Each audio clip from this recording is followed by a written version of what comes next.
Before today's video, don't forget to subscribe so you don't miss out on the latest videos. If you want to see a case or topic covered by Paranormally Listed, then go to criminallylisted.com and fill out the questionnaire under the Suggest a Case tab. Number 3. The Portrait of Marie Delphine LaLaurie. If you're a fan of the FX series American Horror Story, you may remember the presence of a terrifying character portrayed by Kathy Bates, Marie Delphine LaLaurie. Even though she was frightening on the show, what's scarier is that she was a real person. LaLaurie's exact date of birth is not known, but she was most likely born in New Orleans between 1775 and 1787. She grew up in an affluent family and was a member of New Orleans society. Between 1825 and 1826, she entered her third marriage to Leonard Louis Nicholas LaLaurie. Her first two marriages took place in 1800 and 1808, respectively. Both of these marriages ended due to LaLaurie's husband's dying, which is suspicious in hindsight. But there is no evidence to suggest that anything nefarious took place. She had a daughter during her first marriage and 4 children during her second marriage. During her third and final marriage to LaLaurie, the story shifts from normal to horrific. In 1831, LaLaurie bought the infamous house at 1140 Royal Street in the French Quarter of New Orleans. While on the outside everything seemed to be perfectly in place, horrors were occurring on the inside, and many of the community were unaware. These horrors fully came to light in 1834 due to a fire that took place at the residence. While for many, a fire would be the absolute worst event that could occur, for many living at 1140 Royal Street, the fire was actually their liberation. You see, beyond the front doors of 1140 Royal Street, there are many enslaved black people. And while this may seem inconceivable to our modern senses, this is not the horror we're referring to. Tragically, many people were enslaved during this period. However, LaLaurie didn't just own people, she tortured them. This was only discovered after the house caught fire. LaLaurie escaped the house by herself. Onlookers wondered where her slaves might be, and many entered the house in search of them. Upon entering the house, a black woman was found chained to the stove. She confessed that she started the fire. The woman served as a cook for the household, and she was so afraid of retribution from LaLaurie that she set the house on fire in a suicide attempt. She feared being sent to a room where no one returned. And the story only got worse from there. The onlookers found that the enslaved people who were sent to the room that the cook feared found people locked in and unable to escape the fire. All the people in the room bore signs of torture. Reports at the time noted that these people clearly had not been fed. They wore spike collars made of iron around their necks, they had suffered from whippings, and some had their fingernails pulled out. The list of different types of tortures suffered by these individuals is long and nightmarish. With the fire bringing this to light, these people were saved from their situation, and LaLaurie was driven out of town. The rumors that she escaped to France, but there are also theories that she may return to New Orleans under an assumed identity. Sadly, the treatment of LaLaurie's slaves weren't entirely a secret until now. Several cases have been reported to the authorities. Specifically, a young girl named Leah ran away from LaLaurie after pulling a tangle in her hair while brushing it. She jumped off the roof and died. But LaLaurie faced little in the way of consequences for the child's death. She was fined $300 and had to surrender 9 of her slaves. But her family members bought the enslaved people back, and they were returned to her home. Had these cases been taken more seriously earlier, what occurred behind closed doors at 1140 Royal Street may not have been able to continue for as long as it did. With this history, it's no surprise that anything associated with LaLaurie would be haunted. But one portrait, in particular, seems to do most of the heavy lifting for LaLaurie's posthumous hauntings. Over time, there have been restorations on the property, and in 1997, the new owner of the home commissioned a painting of the notorious LaLaurie by artist Riccardo Pustiano. The painting itself features LaLaurie in a black dress with a high collar. She is looking straight ahead, and behind her, the colors red, yellow, and orange melt together to create what seems to be fire. The image is haunting, especially considering how a fire became her undoing. Just having the painting in one's presence is probably haunting enough, but to top that, many reported that the painting would move by itself and even fell. While others reported hearing whispers coming from the painting, sounds of footsteps, feeling something touch them, and smelling smoke. While there are cases of people who claim that items around the home were either moved or went completely missing. The fear of this painting caused it to be removed, and subsequently it was sold to a private collector. Much like LaLaurie's own fate, its whereabouts are unknown. In fact, there is no image online of the original portrait. The image you're looking at right now is a recreation made by the original artist in 2004. So, it seems that LaLaurie was twice driven out of 1140 Royal Street. Number 2. The hands resist him. At first glance, the painting, The Hands Resist Him, looks like two children outside together in front of a shed. A closer look reveals they both look a little sad. Upon a more studious glance, it seems one child is actually a doll, and through the glass, disembodied hands seemingly reach for the children. And the doll isn't exactly a happy toy. Her downturned mouth is accompanied by hollowed out eyes as she holds some apparatus with broken wires sticking out of it.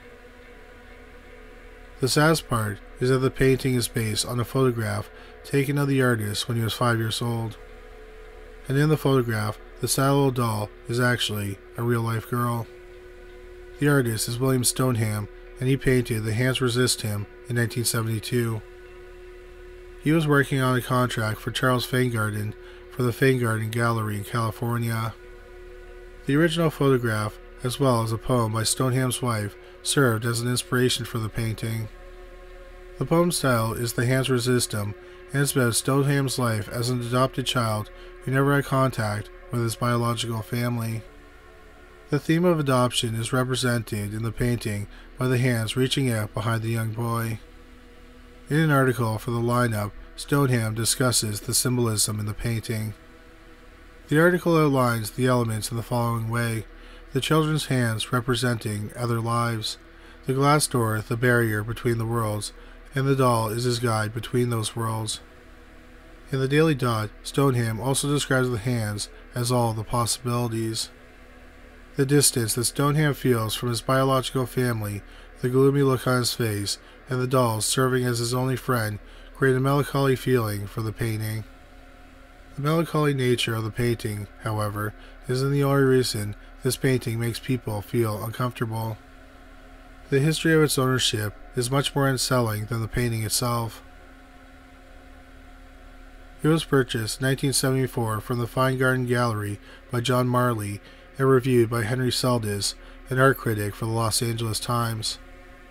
Marley, an actor, is most recognized for his role as the movie producer who wakes up with a severed horse's head in his bed in The Godfather. And with almost eerie precision, these three men all passed away by 1984, starting with Seldes in 1978, followed by Feingarten in 1981, and finally Marley in 1984. At that point, the painting itself was seemingly lost forever. That is, until it appeared on sale on eBay in 2000. The new owner was desperately trying to sell the painting. The BBC has a record of the text of the original eBay transcription. The ad contains a rather alarming recommendation saying, "Warning, do not bid on this painting if you are susceptible to stress-related disease, faint of heart, or are unfamiliar with supernatural events." It continues by stating, "By bidding on this painting, you agree to release the ownership of all liability in relation to the sale or any events happening after the sale that might be contributed to this painting." The reasoning for this stark warning at the beginning of the message was due to a report from the poster's child that the children in the picture were frightening and left the painting frame and went into her room at night. While the seller thought that the child's report was adorable and imaginative musings of a child, they set up a camera as a way to ease the child's fear. However, that's when the seller said he saw the two characters come to life, the doll holding a gun and pushing the boy to leave the frame. Another instance is when the boy crawled away from the frame. And these haunted experiences were felt through computer screens as well. Viewers of the ad claimed to hear voices, become ill, experience blackouts, and even mind control. So the poster was accurate when it stated that it wasn't for the faint of heart. Luckily, the person who purchased the painting from the eBay listing for $1,025, Kim Smith, owned her own gallery and has yet to report any of the same encounters as the previous owners and viewers. The painting is in a storage space, and sometimes she allows small private viewings. So it seems like if the boy is crawling outside the painting, at least he's remaining inside the storage space. Number 1. Portrait of a Lady. Our final painting doesn't seem to have the same red flags as the first two. The person in the image isn't some infinitely recognizable person who committed unspeakable acts like in the LaLaurie painting, and the image itself doesn't have the same unnerving feeling as the hands resist him does. In fact, the woman in the painting seems quite at peace as she lies in bed. This is perhaps why its backstory is even more shocking. The artist's name is Juan Luna, and he painted the portrait while living in Paris, France. Previously, he had lived in Madrid, Spain. He lived in Paris during the Golden Age, or La Belle Époque, wherein there were celebrations of art and literature. He was a member of those intellectual circles as an award-winning artist. And it's in these very circles that he met Trinidad and Felix, his eventual brothers-in-law. Trinidad and Felix's sister, Maria de la Paz Pardo de Tavera, or Paz for short, married Juan in 1886 when he was 29 and she was 21. Unfortunately, the marriage was an incredibly unhappy one, filled with jealousy, financial strain, and violence. The two had a child together, but they had to move in with Paz's mother, Juliana, due to financial difficulties. While Juan was a recognized artist, his earnings were sporadic and he needed help to support his family. The family relied heavily on Paz's mother's support.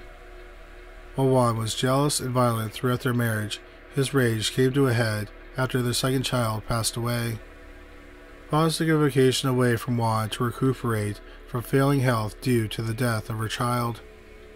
During this period, Juan's jealousy took over and he became suspicious that Paz had been unfaithful. He didn't want her to speak to men at all and continued his violent behavior.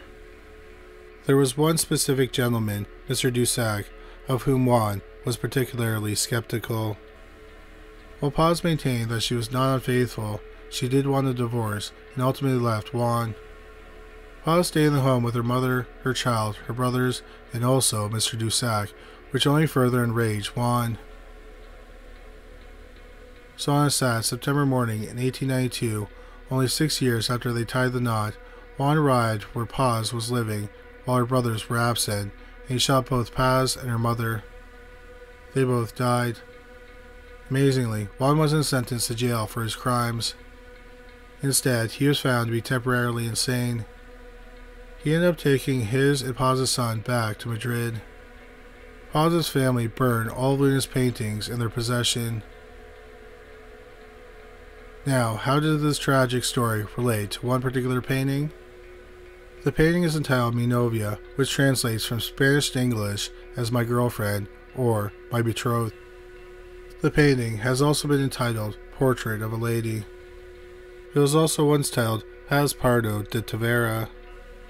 It is rumored that this is a painting of his wife and it was completed in Paris in 1890, 2 years before Juan murdered her and her mother.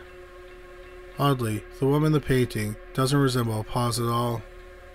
Paz had much darker features and a darker skin tone, while the woman in the painting is fairer. Some theorize that this is perhaps Juan's romanticized version of his wife. Some say it's actually a French woman named Angela Duché, who is one of Juan's favorite models. Either way, the painting found its way to Manila, the Philippines, and started wreaking havoc. The first owner, Manuel Garcia, went bankrupt shortly after acquiring the painting. The second owner, Badi Bentong Benitez, died in a car crash. The third owners of the paintings were Tony and Vicky. Tony became very sick the year they purchased the painting. Arie Marcos, the fourth owner, had a miscarriage and was part of a political family that lost influence. Also, an art restoration expert named Susano John Gonzalez was murdered after working on the painting. The painting has been at the National Museum in Manila since 1986, and it is said that it has suffered no catastrophe or misfortune while living there. However, it was once part of a display at the Metropolitan Museum, and the spotlight above the painting exploded, but not one other spotlight in the museum had issues. So it seems that it's not only private owners who experience otherworldly encounters with the painting. Are these all coincidences? Is it possible that the portrait has nothing to do with the hardships experienced by the string of owners who had the painting in their possession prior to it being housed at the National Museum? It could be a coincidence. In fact, some of these consequences happened years after their link to the painting. For example, it is noted that art restorer Susano John Gonzalez was murdered 12 years after working on the painting. Could many other factors be at work rather than simply the presence of an over 100-year-old painting? Possibly, and probably. However, the list of owners and their experiences is compelling, and the history of the painting, its artist, and its subject is so tragic that one may wonder if there are connections between the two. We wouldn't take a risk with any of these paintings, would you? Let us know what you think in the comments section. Thank you so much for watching this video. We hope you found it interesting. If you did find it interesting, please make sure you subscribe. We'll have a new video about the paranormal every week. If you just discovered this channel, please make sure you check out our other channel, Criminally Listed. We have over 325 videos featuring bizarre but true crime stories. You can find it at youtube.com/criminallylisted. We also have a podcast about cold cases that were eventually solved called Criminally Listed Presents Into the Killing. You can find it on Stitcher, Spotify, Amazon Music, and anywhere you find great podcasts. But that's all for today. Thanks again for watching.